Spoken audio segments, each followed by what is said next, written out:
بسم اللہ الرحمن الرحیم۔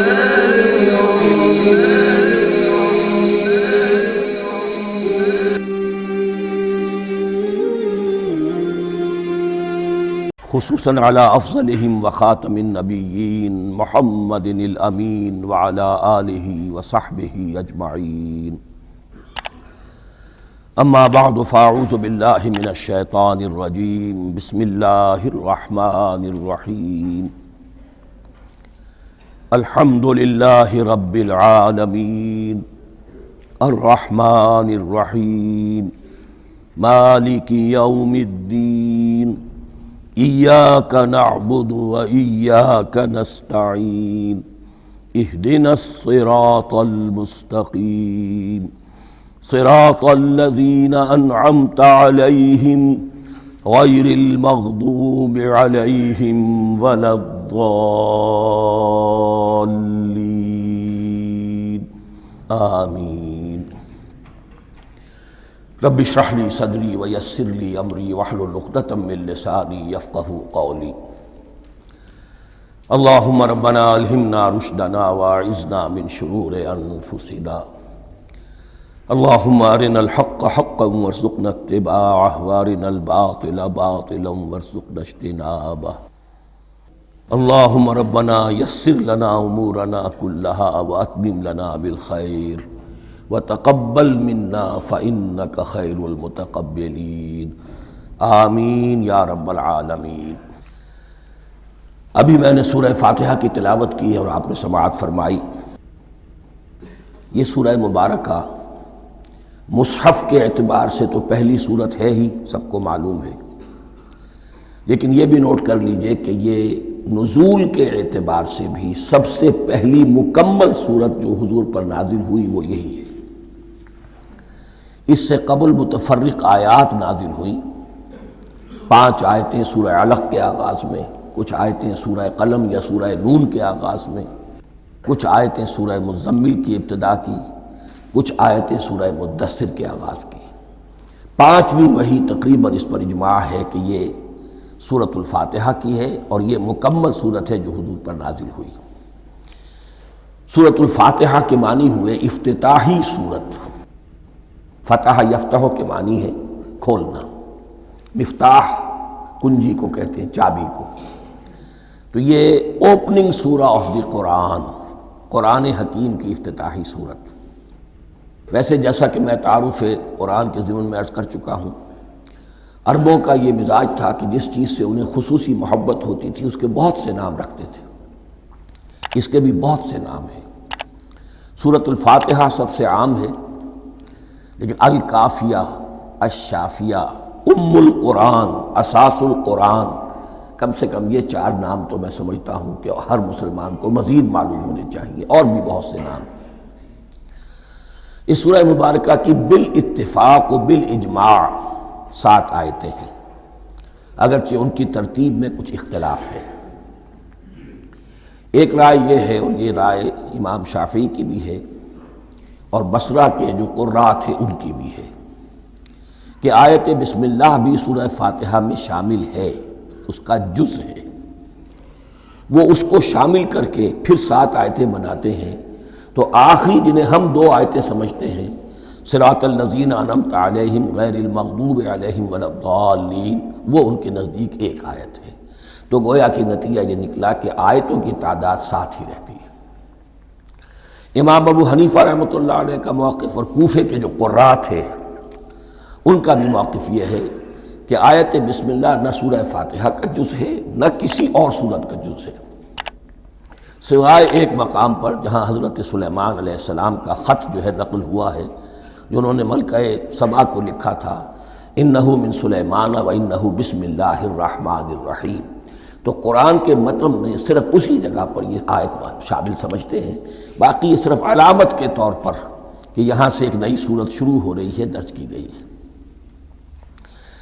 اس سورہ مبارکہ کو الصلاح قرار دیا گیا ایک حدیث میں۔ اس کا جو اسلوب ہے وہ دعا کا ہے، اور دعا کے ساتھ اس کی جو مناسبت ہے، اور پھر اسی کی وجہ سے ہماری نماز کا یہ جزو لا ینفک بنا دیا گیا۔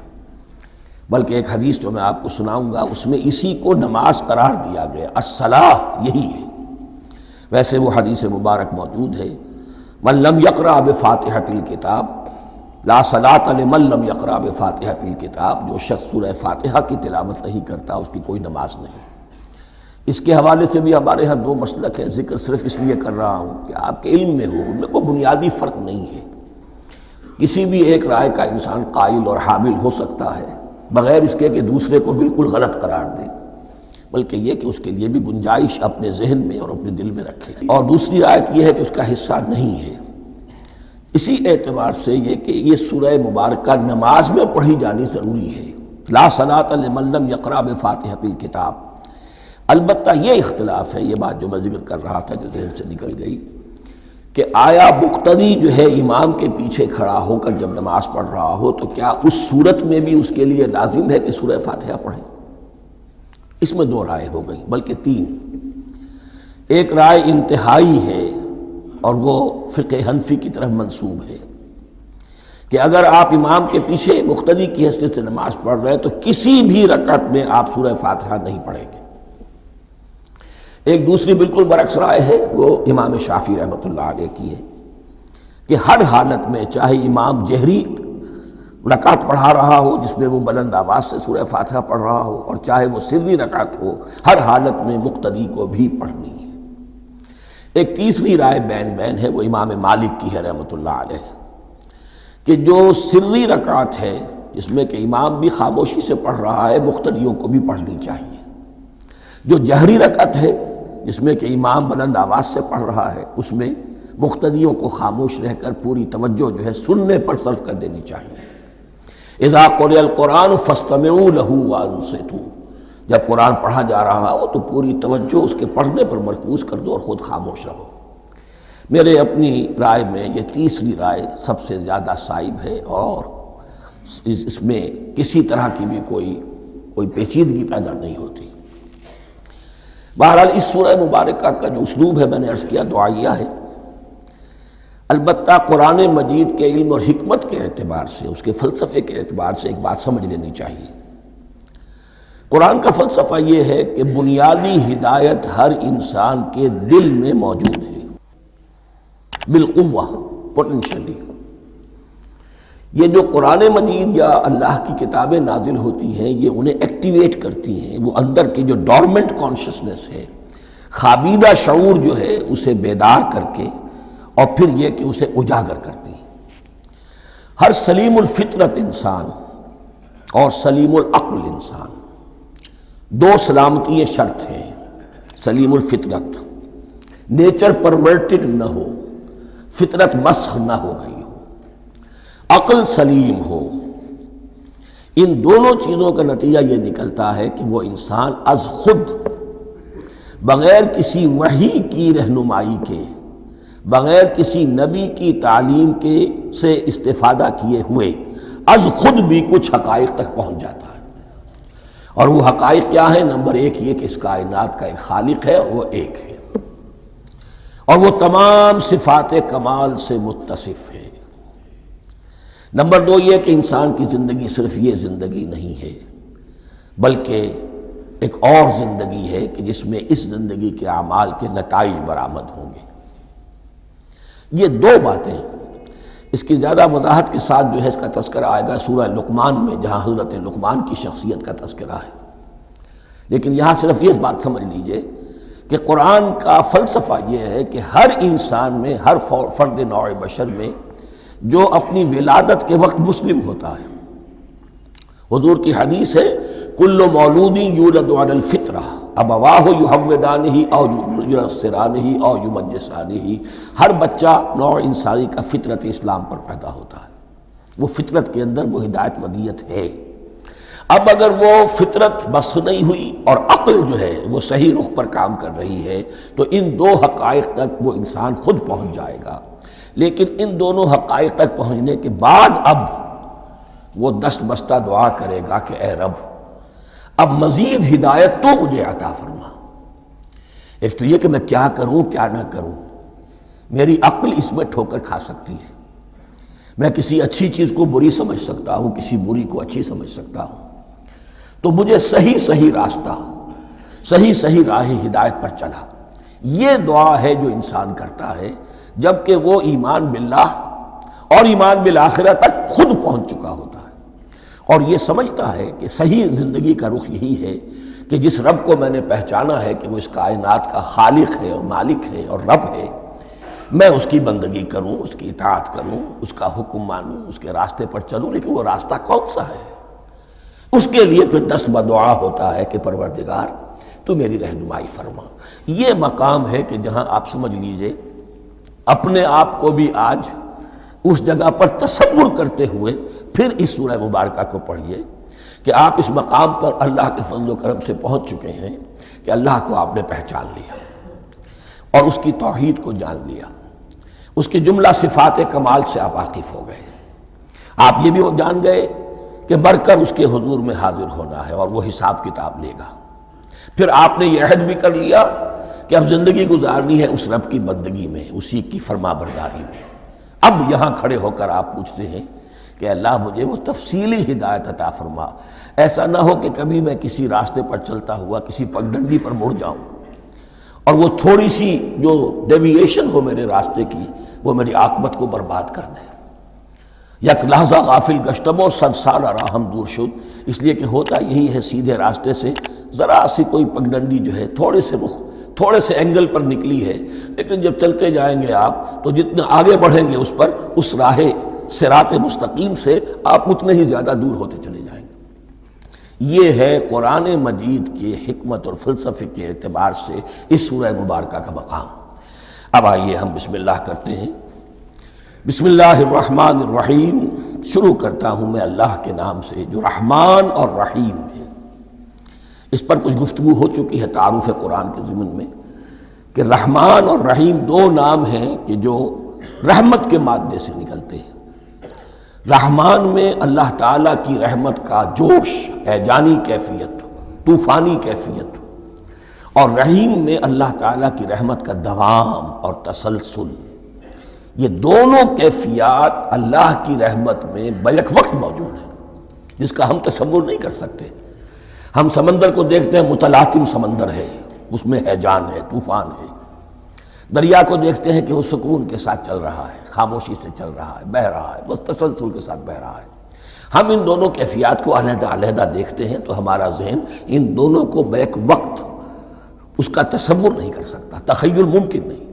لیکن اللہ کی رحمت کی یہ دونوں شانیں مستقلاً ہر وقت موجود ہیں، بیک وقت، اسی لیے ان دونوں کے درمیان کہیں حرف عطف نہیں آئے گا۔ بسم اللہ الرحمن الرحیم، الحمدللہ رب العالمین۔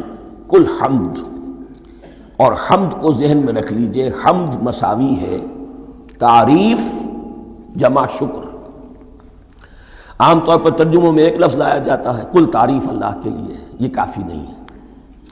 تعریف آپ کسی شے کی کر سکتے ہیں جس میں کوئی حسن ہے، خوبی ہے، کسی بھی اعتبار سے، خواہ آپ کو اس کے حسن و خوبی سے کوئی فائدہ حاصل نہیں ہو رہا۔ ایک پھول ہے، بہت خوبصورت ہے، بس ٹھیک ہے، خوبصورت ہے، آپ نے کہا، تعریف کر دی۔ شکر کرتے ہیں آپ اس شے کا جس سے آپ کو کوئی فائدہ پہنچا ہو، استفادہ ہوا ہو، آپ کی کوئی ضرورت پوری ہوئی ہو، آپ کی کوئی مشکل رفع ہوئی ہو۔ اور آپ دیکھیں گے کہ حمد میں یہ شکر کا پہلو غالب ہے۔ جتنی بھی دعائیں ہیں حضور سے منقول، شکر کے مقام پر وہاں حمد آتا ہے۔ بھوک لگی ہوئی تھی، کھانا کھایا، الحمدللہ الذی اطعمنی وسقانی۔ اب یہاں دیکھیے ترجمہ تعریف نہیں، شکر ہے اس اللہ کا جس نے مجھے کھلایا اور پلایا۔ آپ بیت الخلاء سے باہر آئے، نجاستیں آپ سے دور ہو گئیں، طبیعت میں انشراح ہوا، الحمدللہ الذی اذھب عنی الاذی وعافانی۔ وہ شکر ہے اس اللہ کا جس نے اذیت بخش چیزیں مجھ سے دور کر دیں اور مجھے عافیت بخشی۔ تو یہ الحمدللہ رب العالمین، اللہ تعالیٰ کا حسن و کمال اور حسن و جمال اپنی جگہ بھی اس انتہا کا ہے کہ جتنی تعریف اس کا حق ہے ہم کر ہی نہیں سکتے، لیکن اس کے احسانات اور انعامات ہم پر اتنے ہیں کہ ہم ان کو بھی گن نہیں سکتے۔ لہٰذا ایک ہی احصاء ہم نے کر دیا الف لام کے ساتھ، الحمدللہ رب العالمین۔ تمام تعریفیں اور کل شکر اللہ کے لیے ہیں کہ جو تمام جہانوں کا پروردگار ہے، رب ہے، مالک ہے۔ رب میں ایک مفہوم ہوتا ہے ربوبیت کا، اور اس میں مفہوم شامل ہوتا ہے تربیت کا، ربیانی صغیرہ۔ تو مالک ہونا اور تربیت دینا، آپ جس شے کے مالک ہوں گے آپ چاہیں گے اس میں بڑھوتری ہو، اس میں اضافہ ہو، وہ نشو و نما پائے۔ تو یہ دونوں چیزیں آپس میں ایک دوسرے کا جڑی ہوئی ہیں، پروردگار بھی اور مالک بھی۔ عام طور پر عربی میں رب کا لفظ مالک کے لیے آتا ہے، رب البیت، رب الدار، رب المال۔ تو مالک وہاں پر ظاہر بات ہے کہ اس سے مراد کیا ہے؟ مال والا، گھر والا، گھر کا مالک۔ تو کل شکر اور کل تعریف اس اللہ کے لیے ہے جو تمام جہانوں کا مالک بھی ہے اور پروردگار بھی ہے۔ الرحمن الرحیم، رحمان ہے اور رحیم ہے۔ اب دوبارہ اس کی میں وضاحت نہیں کروں گا۔ مالک یوم الدین، یوم دین کا مختار مطلق ہے۔ دین عربی زبان میں کہتے ہیں بدلے کو، دناہم کما دانو، کما تدینو تو دانو، یہ کہاوت ہے۔ جیسے اردو میں ہم کہتے ہیں جیسا کرو گے ویسا بھرو گے، کما تدینو تو دانو، تو یہ ہے بدلہ۔ اس کا بنیادی مفہوم جو ہے وہ بدلہ ہے۔ تو بدلے کا ایک دن ہے جس دن فیصلہ ہوگا کہ کون کیا کما کر لایا ہے، اسے کیا بدلہ ملنا چاہیے۔ آیا اس کا برائیوں کا پلڑا بھاری ہے کہ اسے سزا ملنی چاہیے، یا اس کی حسنات اور نیکیوں کا پلڑا بھاری ہے کہ اسے جزا ملنی چاہیے، اس کا انعام اور اکرام کے ساتھ معاملہ کیا جانا چاہیے۔ وہ ایک دن ہے، اسے ہم یوم القیامہ کہتے ہیں۔ اور لیکن اصل بات جو یہاں کہی گئی، یعنی ایک جملے میں تین باتوں کا اعتراف ہو رہا ہے۔ بعث بعد الموت، ایک دن آئے گا کہ ہم مرنے کے بعد تمام انسان اٹھا لیے جائیں گے۔ پھر حساب و کتاب، پھر اللہ کے ہاں حاضری ہوگی اور حساب کتاب ہوگا۔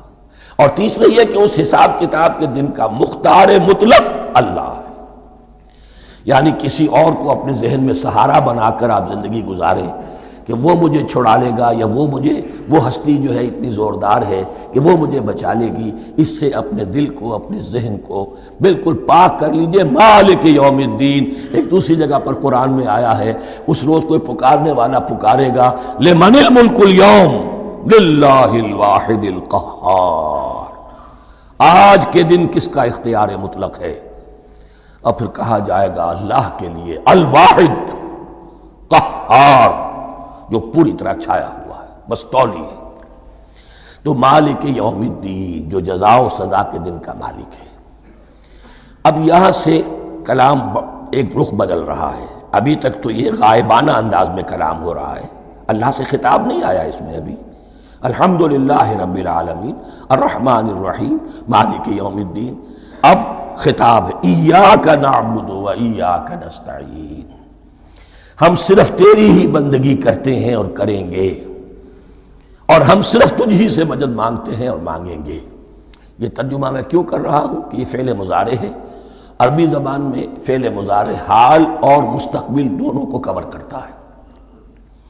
ایاک کا جو ہے مفعول فاعلی جو ہے، مفعول جو ہے اس میں ضمیر مفعولی، اسے پہلے لا کر حشر کا مضمون پیدا ہو گیا۔ ہم تیری بندگی کرتے ہیں نہیں، ہم تیری ہی بندگی کرتے ہیں اور کریں گے۔ حال میں ترجمہ کیجئے تو یہ اظہار حال ہے، اور مستقبل میں ترجمہ کیجئے تو یہ ایک عہد ہے، قول و قرار ہے، بہت بڑا معاہدہ ہے۔ وَإِيَّاكَ نَسْتَعِينُ، اور صرف تجھ ہی سے مدد مانگتے ہیں اور مانگیں گے۔ اس میں بھی حال کا ترجمہ اظہار حال، اللہ کرے کہ واقعی ہمارا حال وہی ہو، جب ہم یہ الفاظ کہتے ہیں تو واقعتاً ہم اس پر پورے اتر رہے ہوں کہ اسی کی بندگی کر رہے ہوں اور اسی سے ساری استعانت اور استمداد کر رہے ہیں۔ جہاں تک مستقبل کا تعلق ہے وہ پھر ایک عہد ہے، اہدنا الصراط المستقیم، یہ مقام وہ آ گیا کہ یہاں تک تو اے پروردگار ہم پہنچ گئے، تیرے فضل سے، تیرے کرم سے۔ فطرت سلیمہ بھی تیری عطا کردہ تھی، عقل سلیم بھی تیری ودیت کردہ تھی، ان دونوں کی روشنی سے ہم یہاں تک تو پہنچ گئے۔ اب ہماری جو ضرورت ہے، احتیاج ہے، وہ کیا ہے؟ اہدنا الصراط المستقیم، ہدایت بخش ہمیں سیدھے راستے کی۔ یہاں دو باتیں سمجھ لیجئے۔ انفرادی سطح پر انسان کے لیے نہ معلوم کتنے مرحلے آتے ہیں ہر روز کہ جس میں وہ ایک چھٹک کر کھڑا ہو جاتا ہے، یہ کروں یا یہ کروں، دو آلٹرنیٹو سامنے آ رہے ہیں، فیصلہ کرنا مشکل ہو رہا ہے۔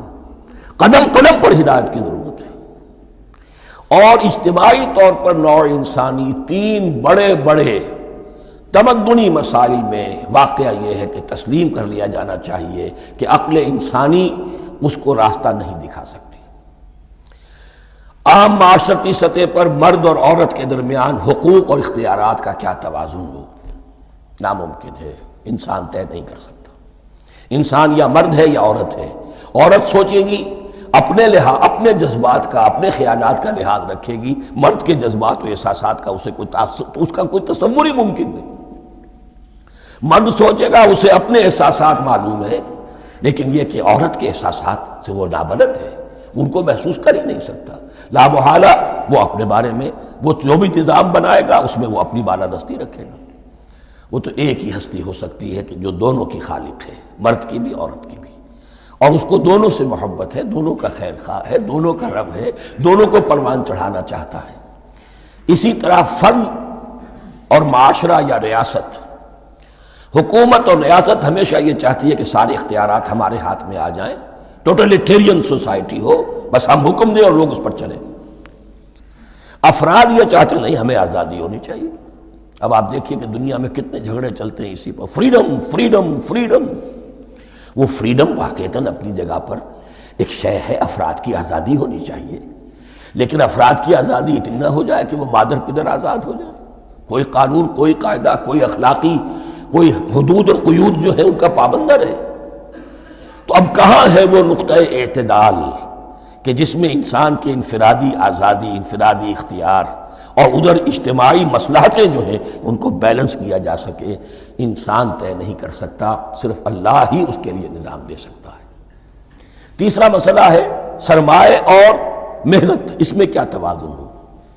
سرمایہ اور محنت دونوں مل کر کچھ بنا رہے ہیں، کچھ پروڈیوس کر رہے ہیں۔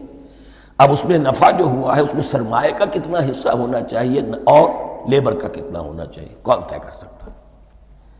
اس کے لیے بھی کہ ایسا نہ ہو کہ سرمایہ داری جو ہے آکاش بیل بن کر پورے معاشرے پر چھا جائے، اور غریب بیچارہ، مزدور بیچارہ، کاشتکار بیچارہ وہ گویا کہ چکی کے دو پارٹوں میں پس کر رہ جائے، اس کی کوئی حیثیت نہ رہ جائے۔ لیکن یہ کہ دوسری طرف اگر یہ کہ مزدور کا جو حق ہے اس سے زیادہ اس کو دے دیا جائے تو سرمایہ جو ہے وہ سکڑ جائے گا، شائی ہو جائے گا، وہ پھر میدان میں نہیں آئے گا۔ کیا کیا جائے؟ کون سا نقطہ عدل و اعتدال ہے؟ یہ تین مسائل ایسے ہیں، اہدنا الصراط المستقیم۔ تو یوں سمجھیے کہ ایک جو بنیادی ہدایت تھی، ایک اللہ کو پہچان لینا، یہ جان لینا کہ کل حسن و جمال اور تمام انعام و اکرام کا منبع اس کی ذات ہے، وہ رحمان ہے اور رحیم ہے، اور یہ جان لینا کہ مرنے کے بعد جی اٹھنا ہے، حساب کتاب ہے، فیصلہ ہوگا جزا و سزا کا، اور مختار مطلق اس دن کا اللہ ہے۔ پھر یہ عہد کر لینا ایاک نعبد و ایاک نستعین۔ اس کے بعد دعا، پروردگار ہمیں ہدایت پر قائم رکھ، ہماری ہدایت میں اضافہ فرما۔ اس ہدایت کے لفظ کو سمجھ لیجئے، بنیادی ہدایت، تفصیلی ہدایت، قدم قدم پر ہدایت، ہدایت پر ہدایت۔ والذین اہتدوا زادہم ہدی، جو لوگ ہدایت کے راستے پر آتے ہیں اللہ ان کی ہدایت میں اضافہ کرتا ہے۔ تو یہ قدم قدم پر ہمیں ہدایت کی ضرورت ہے اور مرحلہ وار ضرورت ہے۔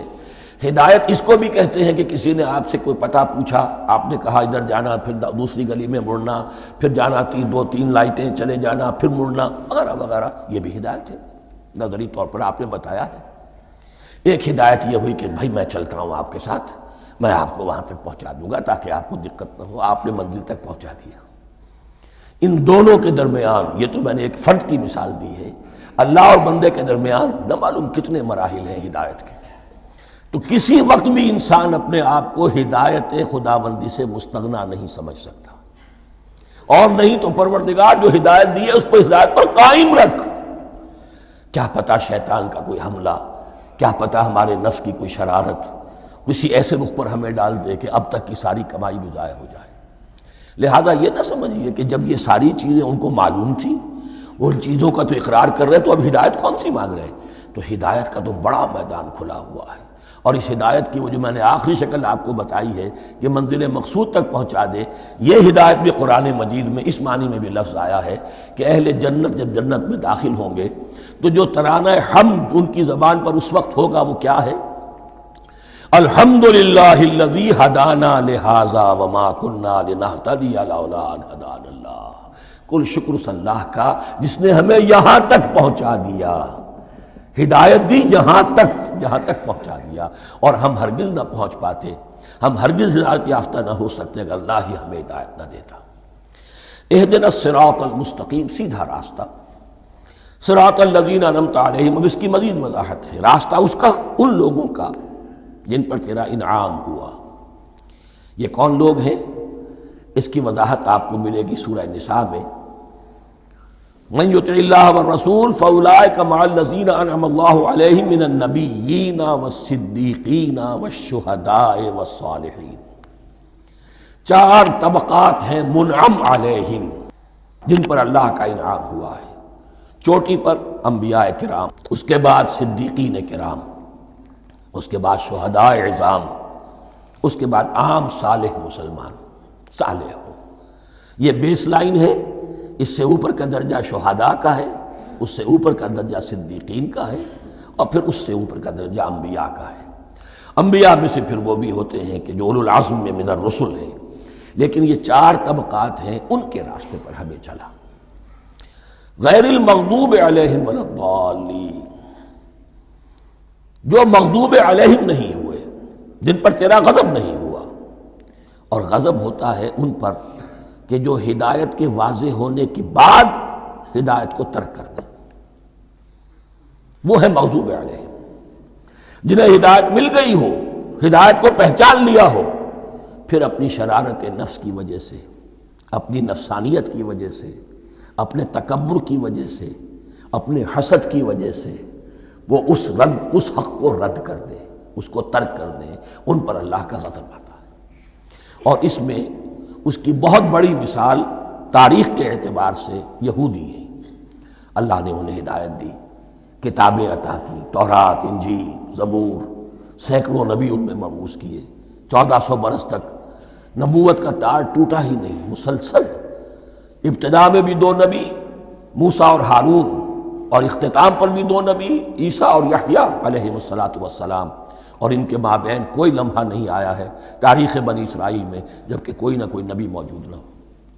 لیکن انہوں نے اپنی شرارت نفس کی وجہ سے ہدایت تورات سے بھی منہ موڑا، اور پھر سب سے بڑی بات یہ کہ ہدایت محمدی سے، ہدایت قرآنی سے بھی صلی اللہ علیہ وسلم منہ موڑا، وہ ہے مغضوب علیہم ولا الضالین، اور نہ ہی گمراہ ہوئے۔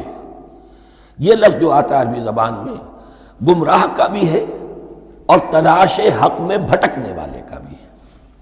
ایک وہ شخص ہے جس پر حق ابھی واضح نہیں ہوا، وہ تلاش میں ہے، اس کے لیے بھی ضال کا لفظ آئے گا۔ اسی طرح کوئی شخص کسی کے عشق اور محبت میں ایسا ہو جائے، دیوانہ ہو جائے، اس کو بھی ضال کہتے ہیں، یعنی اس کے اوپر جذبات کا اتنا غلبہ ہو گیا ہے کسی کی محبت اور عشق کی بنا پر۔ تو حضور کے لیے یہ لفظ آیا ہے وَوَجَدَكَ ضَالًّا فَهَدَىٰ، اور یہ تو سورۃ الضحیٰ ہے، اکثر بیشتر لوگوں کو یاد ہوگی۔ تو یہ جو ضال کا لفظ ہے، اس میں سمجھ لیجئے ضروری نہیں ہے کہ وہ گمراہ ہوں، بلکہ وہ بھی کہ جو ابھی راہ ہدایت کی طلب میں، اس کے حصول کے لیے، اس کی تلاش میں کوشاں ہیں، اور وہ بھی کہ جو کسی مغالطے کی وجہ سے حق سے منحرف ہو جائے۔ یہ بھی جان لیجئے کہ ایک ہے بدنیتی، تکبر، حسد، حق کو جان کر پہچان کر رد کر دینا یا چھوڑ دینا یا ترک کر دینا۔ ایک ہے کسی غلطی میں، کسی جذبات کے اندر آ کر، کسی غلو کے اندر مبتلا ہو کر اور حق سے منحرف ہو جانا۔ اس کی جو سب سے بڑی مثال ہے وہ نصارہ ہے، عیسائی ہے۔ حضرت مسیح کو انہوں نے مانا لیکن غلو کیا، یہ لفظ آئے گا آگے، لا تغلو فی دینکم، اپنے دین میں غلو نہ کرو۔ جیسے ہمارے ہاں بھی بعض لوگ ہیں جو حضور صلی اللہ علیہ وسلم کی تعریف میں، حضور صلی اللہ علیہ وسلم کے ساتھ اپنی محبت کے اظہار میں غلو کر جاتے ہیں۔ یہ انتہا درجے کو ہو گیا تھا حضرت مسیح علیہ السلام کے ماننے والوں میں، اور اس کی بنا پر انہوں نے تثلیث کا عقیدہ ایجاد کر لیا اور حضرت مسیح علیہ السلام کو اللہ کا بیٹا بنا دیا۔ تو اس کی سب سے بڑی مثال ضالین کی اس اعتبار سے کہ ہدایت پانے کے بعد کسی بدنیتی سے نہیں بلکہ کسی اچھے جذبے میں غلو کی وجہ سے، رسول سے محبت کرنا تو اچھا جذبہ ہے، لیکن یہ محبت بھی ایک حد میں رہنی چاہیے. غلو کرے گی تو ظاہر بات ہے کہ اس کے بعد وہ گمراہی کی طرف لے جائے گی. تو یہ ہے اس سورہ مبارکہ کا ترجمہ. اور اس کے بعد آخر میں آمین کہنا یہ مسنون بھی ہے، کہنا چاہیے.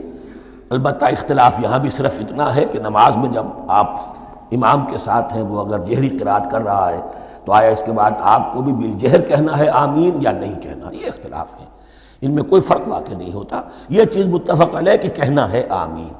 بلکہ یہ آمین تو یہودیوں میں ہے، یہ آمین جو ہے یہ عیسائیوں میں بھی ہے.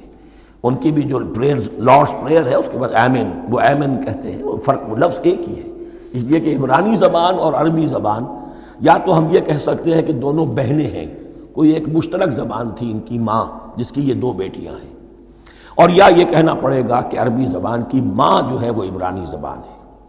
بہرحال بڑا قریبی رشتہ عربی کا اور عبرانی کا ہے، اس اعتبار سے وہ آمین. اب آپ کو معلوم ہے ہم السلام علیکم وہ کہتے ہیں، وہ سلام کہتے ہیں. فرق کیا ہے؟ وہ تو تلفظ کا فرق ہے.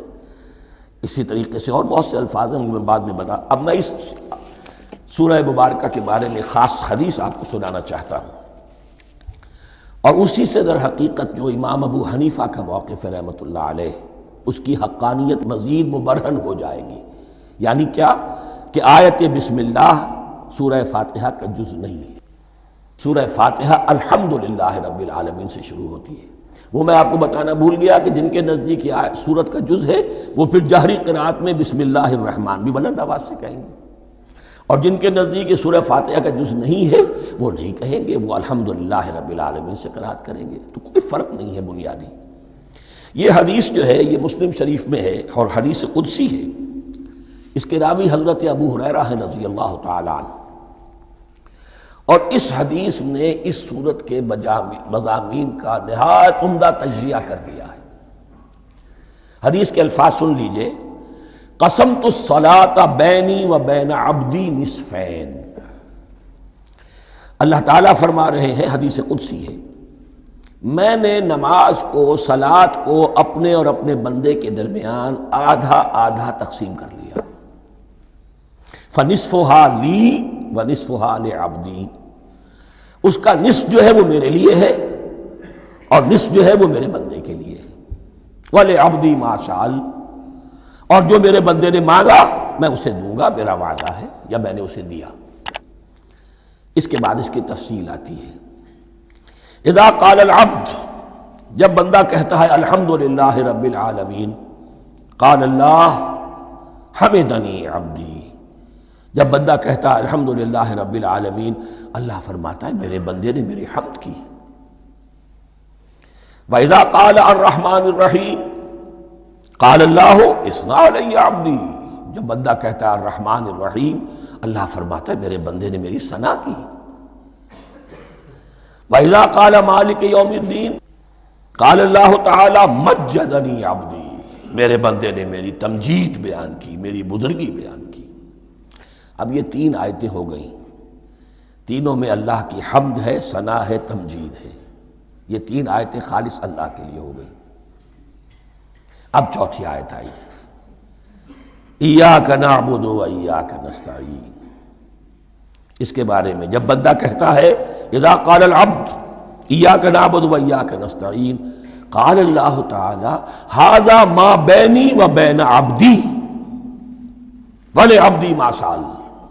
یہ میرے اور میرے بندے کے درمیان ہے. یہ تو یوں سمجھیے کہ یہ گرہ لگ گئی ہے میرے اور میرے بندے کے مابین.